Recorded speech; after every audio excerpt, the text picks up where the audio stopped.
อันนี้ก็คุณสาขี่รถมอเตอร์ไซค์ไปซื้อหมูซี่โครงหมูค่ะกระดูกหมูกับ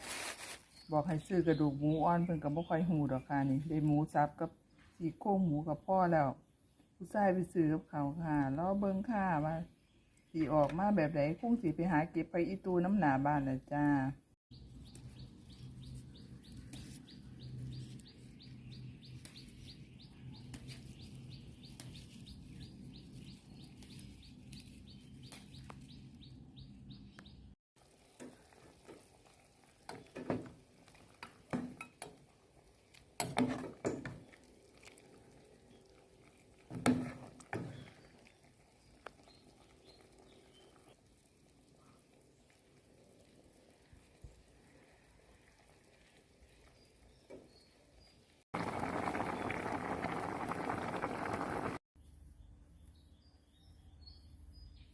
ฟักทองมา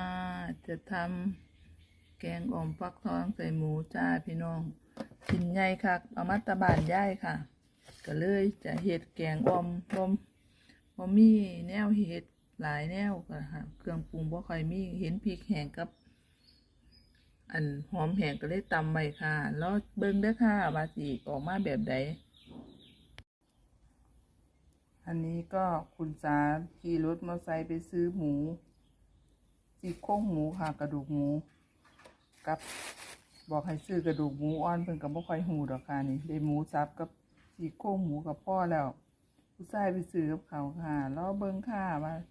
สิออกมาแบบไหนคงสิไปหาเก็บไปอีตูน้ำหนาบ้านน่ะจ้า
ฟักทองมา